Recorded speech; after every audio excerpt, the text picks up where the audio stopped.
بسم الله الرحمن الرحيم. الحمد لله رب العالمين، والصلاة والسلام على سيد المرسلين وعلى آله وأصحابه أجمعين. أما بعد، أعوذ بالله من الشيطان الرجيم. بسم الله الرحمن الرحيم.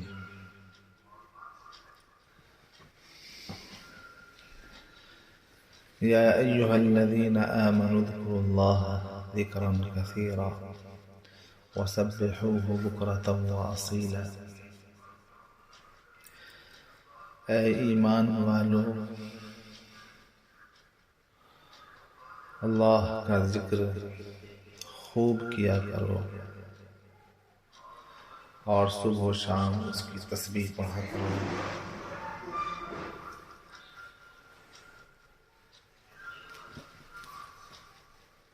ذکر اللہ تبارک و تعالی کا حکم ہے۔ قرآن پاک کے اندر بیشتر مقامات پر ہر پارے میں ذکر کا بیان آیا ہے اور ذکر کا اللہ کی طرف سے حکم ہوا ہے، اور اس میں بندہ کے لیے اپنا ہی فائدہ ہے۔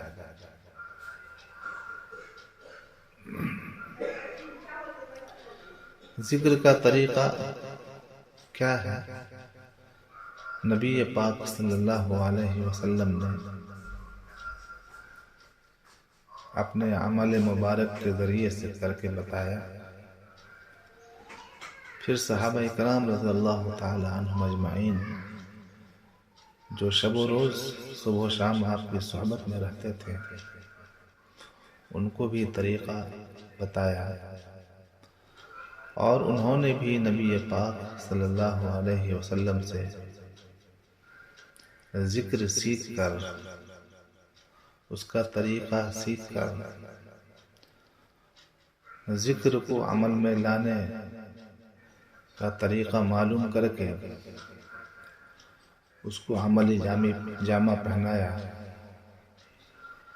اور پھر صحابہ کرام سے تابعین نے، تابعین سے تابعین نے، پھر سلف صالحین، اس طرح سے سینہ بسینہ عہد رسالت سے لے کر کے اب تک اولیاء اللہ کے ذریعے سے امت کو یہ عمل بتلایا گیا اور سکھلایا گیا۔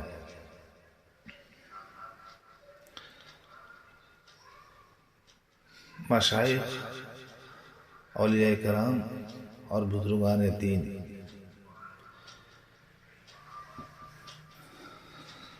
ذکر کو فرماتے ہیں کہ نسبت کے ذریعے سے حاصل کیا جائے۔ اگر کسی اہل اللہ کی سرپرستی میں ذکر کیا جائے، ان سے اجازت لے کر کے کیا جائے اور ان کی نگرانی میں کیا جائے، تو یہ بہت زیادہ نافع اور مفید ہے۔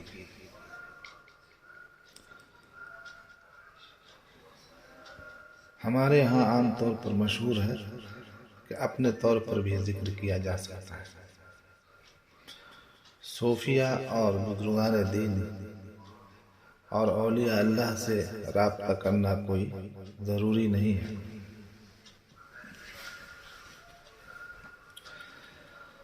اور تصوف کو اور صوفیہ کو اور تصوف کے اس فن کو اور روحانیت کو نظر انداز کرنے کی کوشش کرتے ہیں، بلکہ زیادہ تر لوگ نظر انداز ہی کر دیتے ہیں، اور یہ نظر اندازی اس لیے ہے کہ مشہور مقولہ ہے الناس اعداء لما جہلوا، لوگ جس چیز سے ناواقف ہوتے ہیں اس کے مخالف اور دشمن ہوتے ہیں۔ عربی کا مقولہ ہے یہ اپنے حقائق پر مبنی ہے۔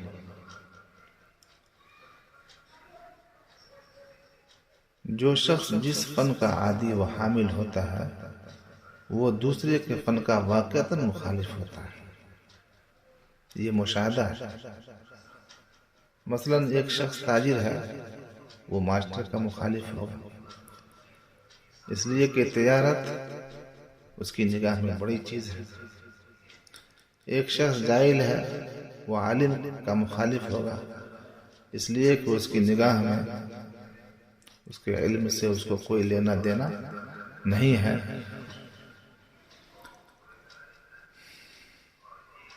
اگر کوئی ٹیلر ہے تو ٹریکٹر چلانے والے کا مخالف ہے، اس لیے کہ اس کی نگاہ میں اس کی کوئی وقت نہیں۔ ہر شعبہ زندگی میں آدمی کی یہی عادت چلی آ رہی ہے۔ ایسے ہی جو شخص صرف مولانا ہے اور تصوف کا علم نہیں ہے وہ تصوف کا مخالف ہوگا، اس لیے کہ وہ تصوف سے واقف نہیں، اور جب وہ اس کا مخالف ہے تو ظاہر ہے اس کے علم و عمل کی بھی مخالفت کرے گا، اور یہ بات جگ ظاہر ہے۔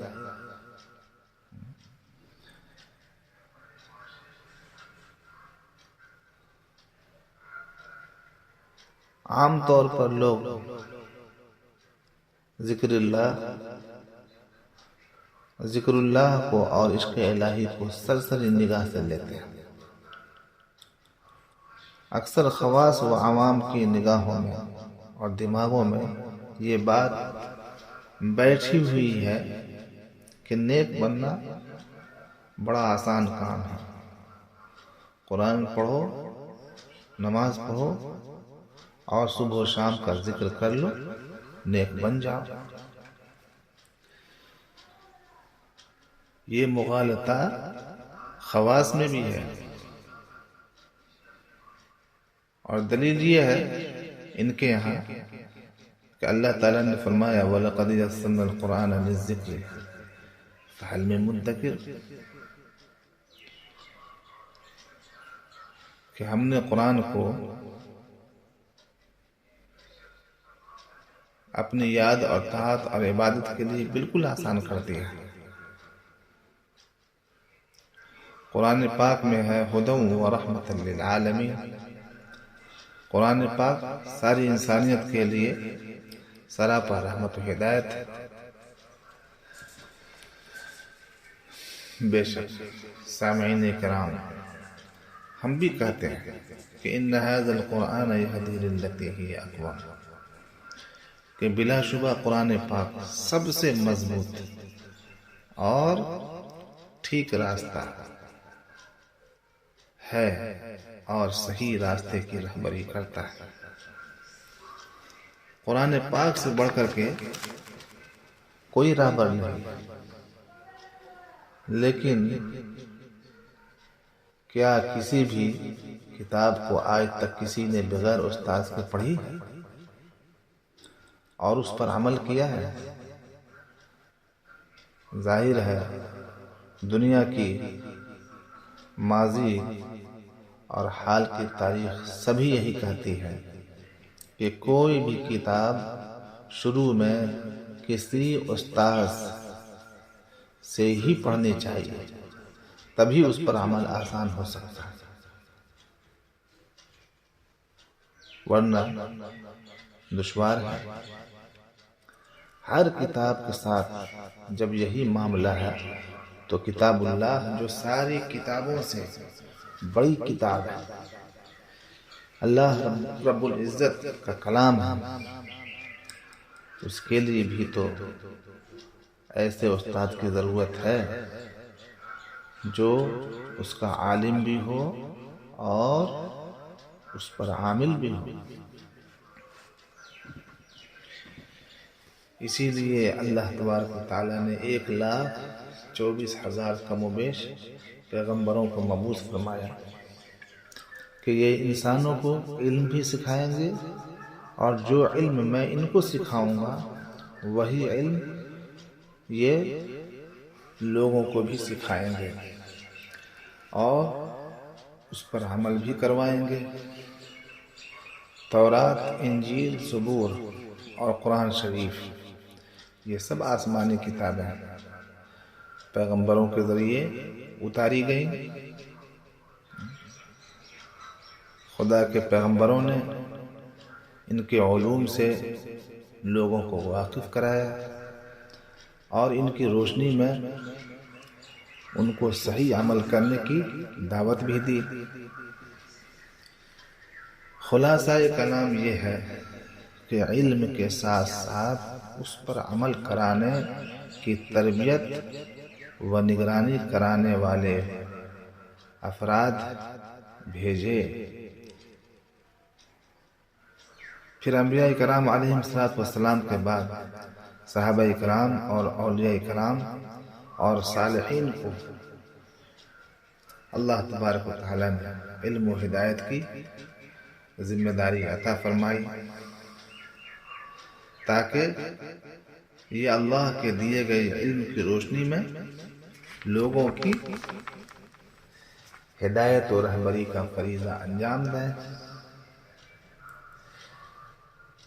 یہی وجہ ہے کہ جس دور میں بھی لوگوں نے انبیاء کرام کے علوم اور معارف کو اپنے طور پر عمل میں لانے کی کوشش کی وہ کامیاب نہیں ہوئے، مگر جن لوگوں نے انبیاء کرام اور سلف صالحین کی صحبت اختیار کی، ان کی سرپرستی و نگرانی میں دین و شریعت پر عمل کیا اور ہدایت کے منازل طے کیے، وہ آفتاب و مہتاب بن گئے۔ اس کی نظیر آپ خود صحابہ کرام رضی اللہ عنہم اجمعین میں دیکھ لیں۔ صحابہ کرام رضی اللہ عنہم اجمعین اس کی نظیر خود ہے۔ انہوں نے نبی اکرم صلی اللہ علیہ وسلم کی صحبت اختیار کی تو وہ ہدایت یافتہ اور نجات دہندہ بن گئے۔ نبی اکرم صلی اللہ علیہ وسلم کی صحبت و تربیت کے برکت سے ہر صحابی اپنے آپ میں آفتاب بن کر چمکا۔ ہر صحابی کو اللہ نے آفتاب بنا دیا اور سارے جہاں میں ان کو شہرت و عزت ملی اور قیامت تک ان کی عزت قائم و دائم رہے گی۔ اور یہ بھی ثابت ہے کہ جو صحابی جتنا زیادہ حضور اکرم صلی اللہ علیہ وسلم کی تربیت میں رہے انہوں نے اتنا ہی زیادہ فیض حاصل کیا، جیسے حضرت ابو ہریرہ رضی اللہ تعالیٰ عنہ، عبداللہ ابن مسعود اور عبداللہ ابن عباس اور خلفائے راشدین رضی اللہ عنہم اجمعین وغیرہ۔ اسی طرح آپ علیہ الصلوۃ والسلام اور صحابہ کرام کے مبارک دور کے رخصت ہو جانے کے بعد تابعین اور سلف صالحین کا دور اٹھا کر دیکھ لیجئے۔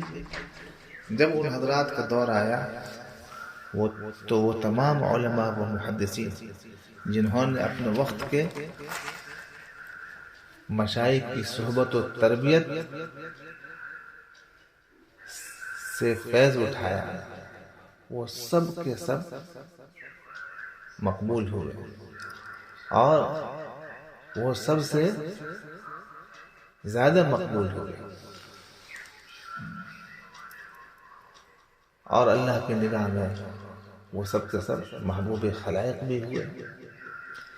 امام ابو حنیفہ رحمۃ اللہ علیہ، امام مالک رحمۃ اللہ علیہ، امام شافعی رحمۃ اللہ علیہ اور امام احمد بن حنبل رحمۃ اللہ علیہ مقبول و مشہور محدثین کے نام تاریخ کے اوراق میں دیکھے جا سکتے ہیں۔ بہرحال میں عرض یہ کر رہا ہوں کہ اپنے طور پر ذکر و اصلاح اور عبادت کرنے سے بھی فائدہ ہوتا ہے، مگر یہ فائدہ بہت محدود ہوتا ہے، بہت محدود ہوتا ہے،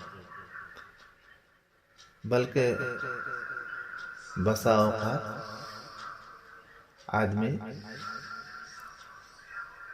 معروم بھی ہو جاتا ہے جب اس کی پابندی نہ ہو،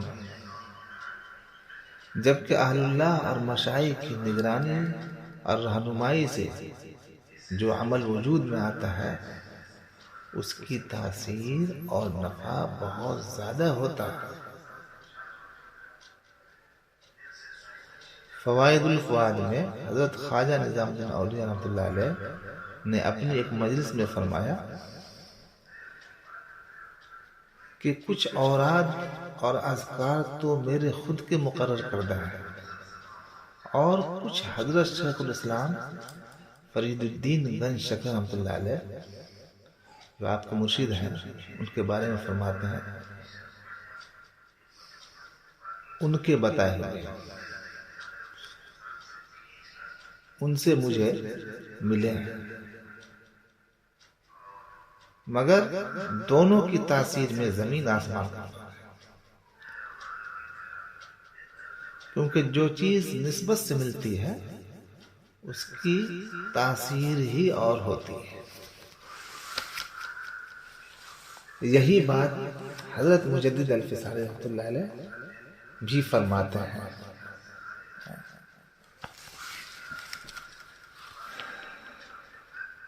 حضرت مجدد الفسانی رحمۃ اللہ علیہ مکتوبات ربانی میں اپنے ایک مکتوب جو انہوں نے ملا طاہر کے نام سے تحریر فرمایا تھا اس میں لکھتے ہیں کہ اس راہ کے یعنی عشق الہی اور محبت الہی اور عبادت الہی کی راہ کے مبتدی طالب کے لیے شروعاتی دور کے لوگوں کے لیے بغیر ذکر کے چارہ نہیں، اس لیے کہ اس کی ترقی ذکر ہی سے متعلق ہے۔ اب آپ حضرات غور سے سنیں، آگے فرماتے ہیں مگر شرط یہ ہے کہ ذکر کو کسی شیخ کامل و مکمل سے حاصل کیا ہو۔ اگر یہ شرط ملحوظ نہ رہی تو بسا اوقات وہ ذکر اوراد ابرار کے قبیل سے ہوگا جس کا ثواب تو ملے گا مگر وہ ذریعہ قرب نہ بن سکے گا اور اس مقام تک نہ پہنچا سکے گا جہاں اس کے ذریعے مقربین پہنچ جاتے ہیں۔ پھر آگے فرماتے ہیں ویسے شاذ و نادر طور پر یہ ہو سکتا ہے کہ فضل خدا بندی کسی شیخ کے توسط کے بغیر بھی کسی طالب کی تربیت فرما دے اور تکرار ذکر سے اس کو مقرب بنا دے، بلکہ یہ بھی ممکن ہے کہ بغیر تکرار ذکر کے اس کو مراتب قرب سے مشرف فرما دے اور اپنے اولیاء میں شامل کر دے، لیکن یہ شرط شیخ کامل کی اکثر کے لحاظ سے ہے اور حکمت و عادت خداوندی کے موافق ہے۔ آپ حضرات سمجھ گئے ہوں گے حضرت کی اس تحریر کا خلاصہ کیا ہے۔ حضرت فرماتے ہیں کہ اپنے طور پر ذکر کرنے سے آدمی نیک ہو سکتا ہے لیکن اس کو مقام نہیں ملے گا۔ ہاں اگر کروڑوں میں کسی کو بغیر ذکر کے یا اپنے طور پر ذکر کرنے سے کوئی مقام مل جائے تو یہ ہو سکتا ہے، اللہ کے لیے کوئی بعید نہیں ہے۔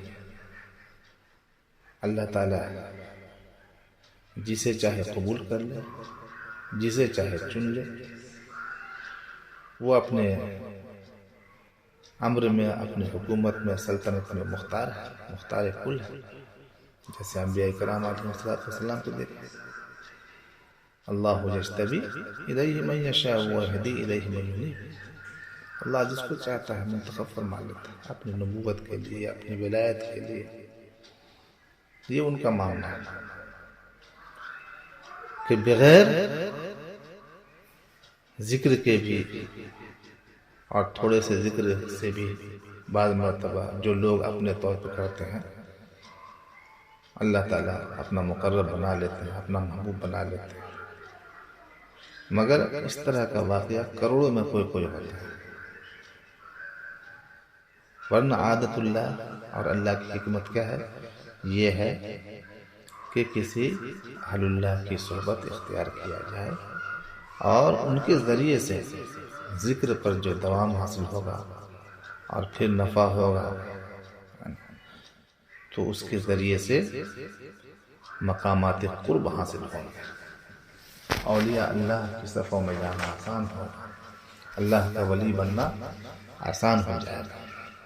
حضرت اپنی تحریر میں، اپنے خط میں آگے ایک جگہ فرماتے ہیں، ہر عمل کا ایک موقع اور ایک موسم ہے، اگر اس موقع اور موسم میں اس کو کیا جائے تو حسن و ملاحت پیدا کرتا ہے، اور اس موقع و موسم میں ادا نہ کیا جائے تو بسا اوقات وہ خطا بن جاتا ہے، اگرچہ نیک عمل ہو۔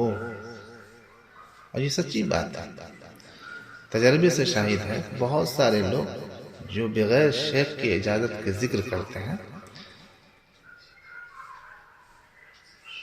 ان کے اوپر یا تو جن سوار ہو جاتا ہے یا جنون سوار ہو جاتا ہے۔ یہ بہت سارے واقعات ہیں، بہت سارے ایسے واقعات ہیں۔ یا پھر یہ ہے کہ کچھ دن تو ذکر کرتے ہیں، اس کے بعد چھوڑ دیتے ہیں، اس لیے کہ سرپرستی حاصل نہیں ہے۔ اور حضرت بایزید بستامی رحمۃ اللہ علیہ فرماتے ہیں، جو 6 صدی کے اولیاء اللہ میں سے ہیں غالباً، بہرحال وہ فرماتے ہیں، من لم یکن لہ شیخ فشیخہ ابلیس، کہ جس کا کوئی شیخ نہیں ہے اس کا شیخ ابلیس۔ تو حضرت نے جو ہے، حضرت مجدد الفسانی رحمۃ اللہ علیہ نے بہت عجیب و غریب بات یہاں فرمائی، اور ان کی بات، ان کا کلام مسلم الثبوت ہوتا ہے، ہر دور کے علماء ان کی بات پر اتفاق کرتے آئے ہیں اور آئندہ بھی کرتے رہیں گے، کیونکہ اللہ تعالیٰ نے ان کو مجدد بنایا تھا۔ تو کیا فرماتے ہیں کہ بسا اوقات عمل جو ہے خطا بن جاتا ہے، اگرچہ نیک عمل، کیونکہ بغیر رہبری کا جو عمل ہوتا ہے اس میں خطرات بہت ہوتے ہیں، کہاں صحیح ہو رہا ہے، کہاں غلط ہو رہا ہے، اندازہ نہیں ہوتا۔ لہذا آگے حضرت فرماتے ہیں، پس راہنما مرشد اس راہ میں ضروریات سے ہوا، اور اس کی تعلیم و ہدایت بھی اہم مہمات میں سے ہوئی۔ والسلام علی من اتبع الہدی۔ سامعین اکرام، میں نے ذکر کے لیے صحبت اہل اللہ اور ان کی نگرانی پر زور اس لیے دیا کہ ذکر بہت ہی عظیم عمل ہے۔ حضرت مجدد الفسانی رحمۃ اللہ علیہ نے اپنے ایک مکتوب میں فرمایا کہ مشائخ طریقت کے ہاں وصول کا دار و مدار ذکر پر ہی ہے، جب تک ذکر اللہ صحیح اہتمام سے نہ ہوگا وصول اللہ حاصل نہ ہوگا، اور نہ ہی کوئی مقام قرب حاصل ہوگا۔ اللہ تبارک و تعالیٰ سے دعا فرمائے، اللہ تبارک و تعالیٰ ہم سبوں کو اسی طریقے پر ذکر کرنے کے توفیق عطا فرمائے جو نبی پاک صلی اللہ علیہ وسلم سے، صحابہ کرام سے اور اولیاء کرام سے ثابت ہے، اپنے مشائخ سے، سلف صالحین سے، موجودہ اولیاء کرام سے، نیک علماء کرام سے محبت کرنے کا اللہ ہمیں توفیق دے، ان کے نقش کو، ان کے نقش پا کو، ان کے طریق عمل کو، ان کی ہدایات کو عمل میں لانے کی توفیق عطا فرمائے، ان کے ساتھ ہمیں حسن ظن عطا فرمائے، اور ان پر ہمیں اعتماد عطا فرمائے، اور اللہ تعالی اپنے عاشقوں کی صحبت ہمیں عطا فرمائے، اور ہمارے اندر آخرت کی صحیح طلب، دین کی سچی لگن، اپنی اصلاح کی صحیح فکر عطا فرمائے۔ آمین یا رب العالمین۔